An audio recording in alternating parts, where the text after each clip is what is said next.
ஓம் சைராம், ஜெய் சைராம். என் அன்பின் பிரியமே, யார் எதை வேண்டுமானாலும் சொல்லட்டும், கவலைப்படாதே. அவை அனைத்தையும் காதில் மட்டும் கேட்டுக்கொள். ஆனால் எந்த காரணம் கொண்டும் நான் வாழ்க்கையில் தோற்றுவிட்டேன், அதனால்தான் எல்லோரும் என்னை வசைப்பாடுகிறார்கள் என்று மனதில் நினைத்து கொள்ளாதே. நம்பிக்கையோடும் மன தைரியத்தோடும் நீ நிதானமாக யோசித்து செயல்படு. இந்த உடல், மனைவி, மக்கள், மனை, செல்வம், வாழ்க்கைதான் நிரந்தரம் என்று நினைக்காதே. எல்லாம் மாறுதலுக்கு உட்பட்டதே. எல்லாம் உன்னிடமே இருக்க வேண்டும் என்று நினைக்காதே. ஆகையால் உடல் திடமாக இருக்கும் பொழுதே தர்மங்களை செய்ய வேண்டும். தர்மம் தலை காக்கும், தக்க சமயத்தில் உயிர் காக்கும் என்பது வாய்மொழி மட்டுமல்ல. அனுதினமும் சேவிக்கும் பக்தனின் கூடவே இருந்து காப்பாற்றுவதே என் தர்மம். உன் துயரங்கள் தீர்ந்து நீ வேண்டியது நிறைவேறும்.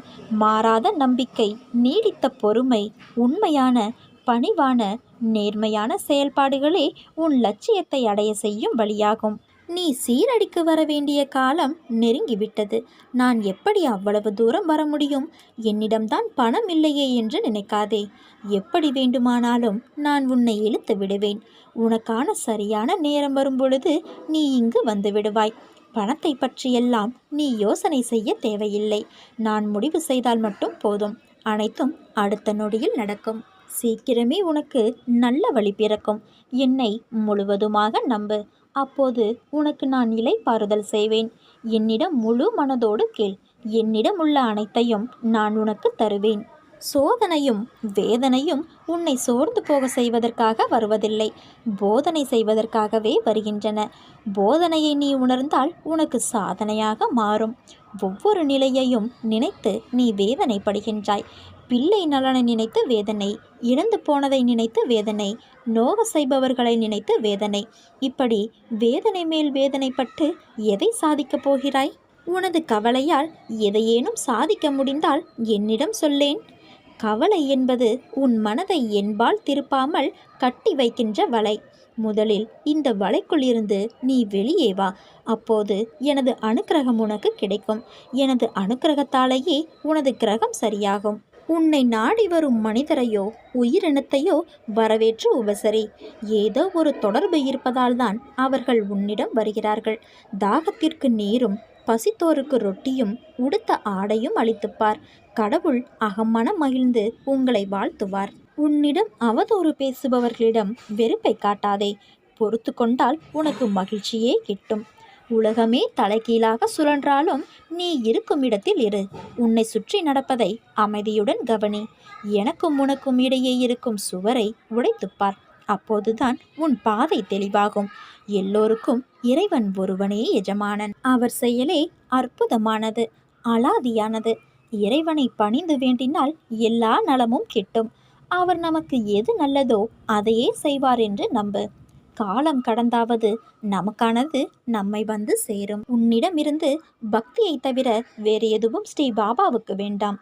தவறான செய்திகளை நம்பி ஏமாறாதே. யாருக்குமே இருப்பதுதான் கிடைக்கும். தடுமாறும் புத்தியை விடு. ஸ்ரீ சாய்பாபாவை தரிசனம் செய்யப்போ. வாழ்வில் உள்ள அனைத்து நிகழ்வுகளும் ஒன்றன் பின் ஒன்று இருப்பவை. சில காரணத்திற்காக, சில நிகழ்வுகளின் காரணத்திற்காக சில விஷயங்கள் கண்கள் முன்னிருந்து மறைக்கப்படுகின்றது.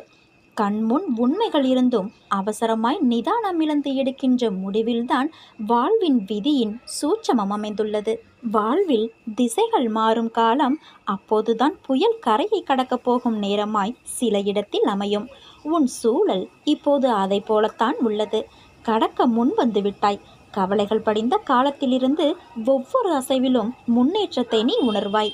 உன் மனதில் நம்பிக்கை ஏற்படும் விதமாக உன்னில் ஆறுதலான வார்த்தைகளாய் நான் அமைவேன். தீயின் வலைகள் உன்னை சூழும் நிலை உனக்கு ஏற்பட்டாலும் வானத்திலிருந்து பொழியும் மழையாய் நான் உன்னை அரவணைப்பேன்.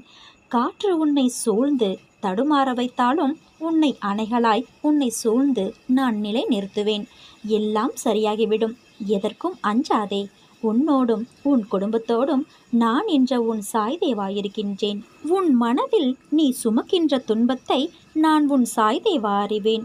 வலிமிகுதியால் மனதிலே புழுங்கி அழுது கொண்டிருக்கின்றாய். உன்னை இந்த கோணத்தில் காணும்போது உன் சாய்தேவா உடைந்து போகின்றேன். போதும் இந்த வாழ்க்கை என்ற சொல் உன்னில் தோன்றிவிட்டது.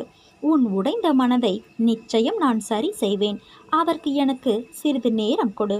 நிச்சயம் உன்னையும் உன் பெற்றோரையும் நன்றாக பாதுகாத்து நான் வாழ வைப்பேன். இது உன் சாயப்பாவின் என் சத்திய வாக்கு. எதை உன்னால் ஏற்றுக்கொள்ள முடியவில்லையோ அதை மாற்ற முயற்சி செய்.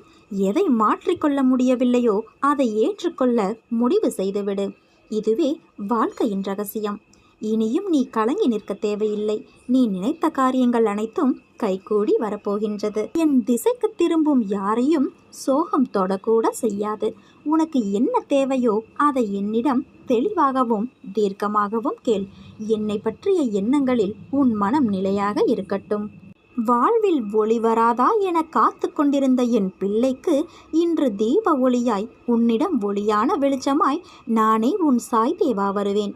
இனிமேல் எல்லாம் நல்லதாகவே அமையப் போகின்றது. கவலை கொள்ளாதே.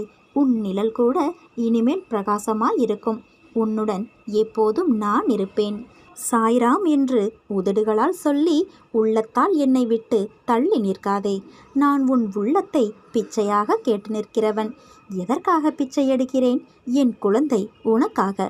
நீ வெறும் உள்ளத்தை கொடுத்தால் அதை மிகவும் உயர்ந்ததாக, பொக்கிஷம் நிறைந்ததாக நான் திருப்பி தருவேன். கோவிலுக்கு வர முடியவில்லையே, என்னை தரிசிக்க முடியவில்லையே என வருந்தாதே.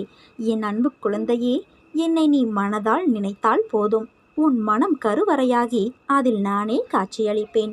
உன் கைகளிலிருந்து நிற்காமல் ஓடிய பணம் இனி கொஞ்சம் கொஞ்சமாக சேமிப்பாக உயரப்போகிறது. உன்னிடம் செல்வம் சேர்வதற்காக இருந்த தடைகள் மாறும். சில கர்ம வினைகளை நீ அனுபவித்து முடித்து விட்டாய். நீ என்னிடம் கேட்டாயல்லவா, எப்போது என் நிலைமை மாறும் என்று? இப்போது அதற்கான வாய்ப்பு வரும். நீ ஞானத்தோடு இருந்து உழைக்கும் பணத்தில் கொஞ்சம் கொஞ்சமாக சேமித்து உன் சேமிப்பை நீ உயர்த்தப் போகிறாய். உனக்கு நல்லதே நடக்கப் போகிறது என் தங்கமே. வாழ்க்கை என்பது அமைதியானதுதான். ஆனால் உன் மனம் மட்டும்தான் பதற்றமாக இருக்கிறது. அதை சாந்திப்படுத்தி வாழ்வில் வெற்றி பெற சில வழிமுறைகள் உள்ளது. அதை நீ பின்பற்று. உன் வாழ்வில் வசந்த காலம் உன்னை தேடி வரும். உனக்குள்ள பிரச்சனைகள் எல்லாம் உன்னுடைய திறமைக்கு உட்பட்டவையே. அதை மீறிய பிரச்சனைகள் ஏதும் இல்லை.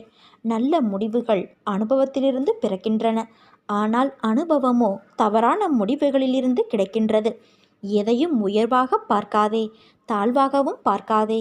யாரையும் ஆராதிக்கவும் வேண்டாம், தூற்றவும் வேண்டாம்.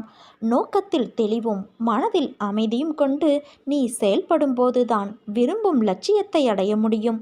எப்போதெல்லாம் இறைவன் செயல் என நாம் உணர்கிறோமோ அப்போது நன்மையும் ஆனந்தமும் அமைதியும் நிரம்பி வழியும். உறவினரானாலும் கடவுளே ஆனாலும் தர்மமே மேலானது. தர்மத்திற்கு எதிராக செயல்படும் அனைவரும் ஒரு நாள் வீழ்ந்து போவார்கள். விதி வழி அதுதான். ஆனால் மனித உள்ளத்திற்கு முன்பு விதி பின் வாங்கும். அரிய சாதனைகள் அனைத்தும் வலிமையினால் செய்யப்பட்டவை அல்ல, விடாமுயற்சியினால் தான் செய்யப்பட்டது. நீ தேடும் ஆனந்தமும் அமைதியும் உன் உள்ளேதான் இருக்கிறது என் தங்கமே. அதை வெளியே தேடாதே, உனக்குள்ளே தேடு. நல்ல வாழ்க்கையை அமைத்து கொள்ள, அறிவு ஒளியை பெற உன் உள்ளத்திலிருந்து வரும் பொறாமை, போட்டி, பேராசை, பயம் போன்ற அழுக்குகளை அகற்றி உன்னை தூய்மைப்படுத்தி கொள்ள வேண்டும். நீ தனியாக நின்றுதான் இதை சாதிக்க வேண்டும். இதில் யாராலும் உனக்கு உதவ முடியாது. என் வார்த்தைகள் மீது நம்பிக்கை வைத்து செயல்படு. வாழ்க்கையில் நீ உயர்ந்த நிலையை அடைவாய். நல்லதே நடக்கும். உன் வாழ்க்கையை நல்லதொரு வாழ்க்கையாக மாற்றக்கூடிய சக்தி உன் எண்ணத்திற்கு உண்டு. நீ நல்லதை நினை, நல்லதே செய். நிச்சயம் மகிழ்ச்சியோடு வாழ்வாய். நெருநல் உளனொருவன் இன்றில்லை என்னும் பெருமை உடைத்து இவ்வுலகு என்று திருவள்ளுவர் சொன்னது போல, உலகத்தில் நேற்று வரை வாழ்ந்தவனும் திடீரென்று இன்று இல்லாமல் போவது இயல்பல்லவா? பிறப்பு என்று ஒன்று இருந்தால் இறப்பும் நிச்சயம். இந்த உலகத்திற்கு நாம் வருவதைப் போல இந்த உலகை விட்டு போவதையும் நாம் சகித்து கொள்ள வேண்டும். ஆனால் உன் தந்தையான என்னுடைய பாதுகாப்பு உனக்கு எப்போதும் இருக்கிறது. உனக்கு எந்த தீமையும் நடக்காது. அச்சத்தை ஒழிக்கும் முடிவுக்கு நீ வா. அதன் பிறகு என் சக்தி முழுமையாக உனக்கு வேலை செய்யும். ஒவ்வொரு நாளும் ஒவ்வொரு வினாடியிலும் என் ஆசிகள் உனக்கு எப்பொழுதும் இருக்கும். நம்பிக்கையோடு தைரியமும் உனக்குள் இருந்தால் நீ நினைத்தது எல்லாம் ஒவ்வொன்றாக நடக்கும்.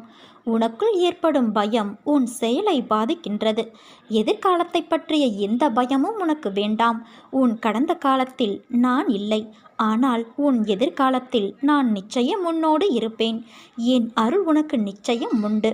எதிர்காலம் குறித்து எந்த பயமும் உனக்கு வேண்டாம் என் குழந்தையே. நம்பிக்கையோடு முயற்சி செய், போராடு. நீ நினைத்தது அனைத்தும் உனக்கு நிச்சயம் கிடைக்கும். நீ எல்லாவற்றிலும் வெற்றி பெறுவாய். மிகப்பெரிய மாற்றங்கள் உன்னை நோக்கி வந்து கொண்டிருக்கிறது. உன்னை நோக்கி வருகின்ற அனைத்துமே உன் தந்தையான என் கைகளிலிருந்துதான் உன்னிடம் வருகிறது. அதை எதிர்நோக்கி நீ எடுக்கும் பக்கமே உன் வாழ்க்கை என்னும் புத்தகம் எப்படிப்பட்டதாய் இருக்கும் என்று தீர்மானிக்கின்றது. அந்த புத்தகம் குறிக்கின்ற முக்கியமான காலம் நிகழ்காலம் மட்டும்தான். அதை எழுத உனக்கு நான் எழுதுகோலாய் இருப்பேன். உன் இறந்த காலத்தில் 1000 விஷயங்கள் நல்லதாகவும் கெட்டதாகவும் இருக்கும். அது உன் தப்பு இல்லை. உனக்கான என்ன தீர்மானிக்கப்பட்டதோ அதைத்தான் நீ அனுபவிக்கின்றாய். அதனால் முடிந்தது முடிந்துவிட்டது. அதை நோக்கி தேவையில்லாத ஞாபகத்தில் நீ பயணிக்காதே. எதிர்காலம் நீ தீர்மானிப்பது இல்லை. நிகழ்கால புத்தகத்தை நான் உனக்கு எழுதுகிறேன்.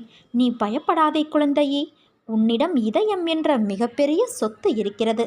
அதை ஒரு நிலைப்படுத்து. மலர்கள் அழகாக இருக்கும், சிலவற்றில் முள் இருக்கும். உன் வாழ்க்கையும் அப்படித்தான். அழகான வாழ்க்கை. அதை நீ பார்த்து நட.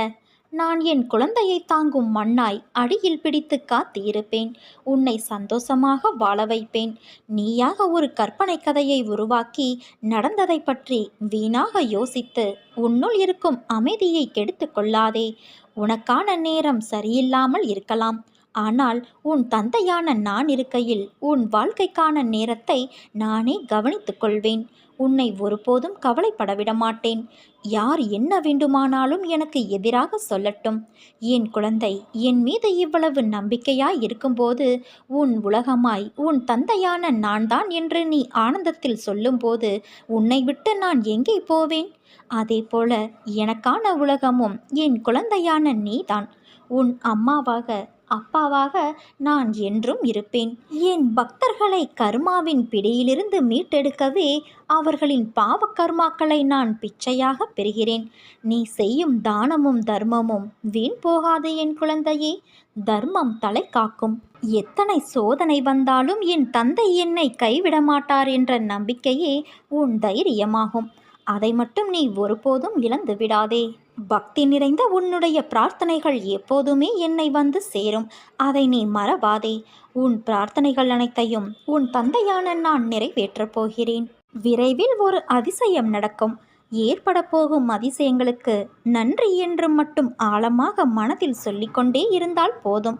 உனக்கு வெற்றி தானாக தேடி வரும். உன் கவலைகளுக்கு காரணம் உன் கர்மவினை என்றேன். ஆனால் நீயோ நான் ஏதும் பாவம் செய்யவில்லையே, எந்த வகையிலும் தவறு செய்யவில்லையே என்றாய். நீ இந்த ஜென்மத்தில் எந்த கர்மாவும் செய்யவில்லை. ஆனால் இதற்கு முந்தைய ஜென்மங்கள் எப்படி இருந்தது என்பது உனக்கு தெரியாது. அதன் விளைவுகளாக கூட இந்த துன்ப நிலை என்பதை நீ உணர்ந்து கொள்ளலாம். பழைய ஜென்ம விஷயங்களை சொல்லி என்னை சமாதானப்படுத்த நினைக்காதீர்கள். இதற்கு என்ன காரணம் என நீ கேட்கலாம். இறைவனின் திருவிளையாடல் உன் வாழ்வில் நடப்பதால் நீ துன்பத்தை ஏற்க வேண்டிய நிலை உள்ளது. அதை மறந்து விடாதே. அப்படியானால் என் கஷ்டம் தொடர்கதையாக இருக்கப் போகிறதா என கேட்கிறாயா? நிச்சயமாக இல்லை. எப்போது என்னை உறுதியாக பற்றி கொள்ள ஆரம்பித்தாயோ அப்போதே நீ விடுதலையின் படியில் காலை வைத்து விட்டாய் என்பதை உறுதியாக நம்பு. உன் தந்தையான நான் உன்னுடைய வலியையும் பிரச்சனை போன்ற எதையும் நிர்மூலமாக்கி விடுவேன். அனைவர் மீதும் கருணை கொண்ட உன் தந்தையான நான் நிச்சயம் உன்னையும் பாதுகாப்பேன்.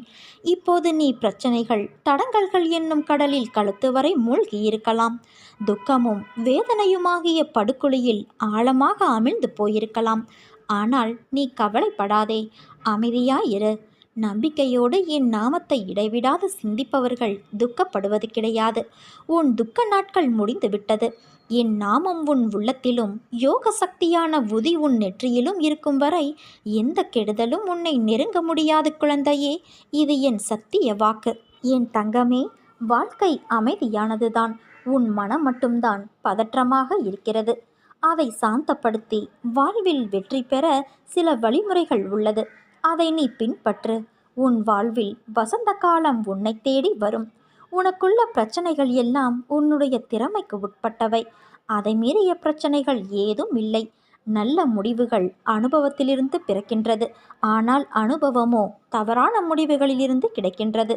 எதையும் உயர்வாக பார்க்காதே, தாழ்வாகவும் பார்க்காதே. யாரையும் ஆராதிக்கவும் வேண்டாம், தோற்றவும் வேண்டாம். நானே கதி என்பவனின் வாழ்வை இன்பம் என்னும் கடலில் மூழ்கி விடும்படி நான் செய்வேன். மாயை உலகிலிருந்து காத்தருளுவேன். ஈன்றெடுத்த தாயை விட ஒரு நொடியும் இடைவிடாது பாதுகாப்பேன். அனைத்துமாய் நான் இருக்க நீ ஆனந்தமாய் இருப்பாய் என் குழந்தையே. நீ எப்போதும் என்னை நினைத்து கொண்டு இருந்தால் கருமங்களை அனுபவிக்கும் சக்தியை நான் உனக்கு கொடுப்பேன். அது துன்பம் என்ற எண்ணம் உன்னில் ஏற்படாதவாறு இருக்க செய்வேன். நீ கைவிடப்பட்டு பாழடைந்த நிலையில் இருந்தாலும் பயப்படாதே. உன்னில் தீபம் ஏற்றுவதற்காகவே உன் தந்தை நான் உன்னிடம் வந்திருக்கிறேன் என்று உறுதியாக நம்பு. நீ பிரகாசமடைவதும் உறுதி, மற்றவர்களை விட உயர்வதும் உறுதி. பாழடைந்த உன்னை தூக்கி பலர் போற்றும் நிலைக்கு நிச்சயம் நான் உயர்த்துவேன். என்னை கேவலமாக பேசியவர்கள் முன் நான் வாழ்ந்து காட்ட மாட்டேனா என்று நீ ஏங்கிக் கொண்டு இருக்கிறாய். கவலை கொள்ளாதே. சத்தியத்திற்கும் எனக்கும் கட்டுப்பட்டு நேர்மையோடு இருக்கும் நீ நிச்சயம் தடைகளை தகர்த்து வெற்றி பெறுவாய். உலகில் சிலர் எப்பொழுதும் மற்றவர்களை காயப்படுத்தி கொண்டுதான் இருப்பார்கள். அதைத்தான் அவர்கள் உனக்கும் இழைக்கிறார்கள். அதனால் அந்த சொற்களுக்காக நீ வருந்தாதே. மனதைரியத்தோடு நீ உன் கடமைகளை செய். உன்னுடைய ஆற்றலை தேவையற்ற இவர்களிடம் வீணாக்காதே குழந்தையே. இதுவரை உன் மனதில் இருந்த வலி, துக்கம், தோல்விகளால் மனம் வெறுத்து போய் பரிதவித்தது எல்லாம் முடிவுறும். உன் உழைப்பிற்கேற்ற பலன் கிடைக்கும். நிம்மதியும் சந்தோஷமும் அழகாய் பூத்து குலுங்கும் வண்ண மலர்களைப் போல இனி உன் வாழ்க்கையில் என்றும் வசந்தமே.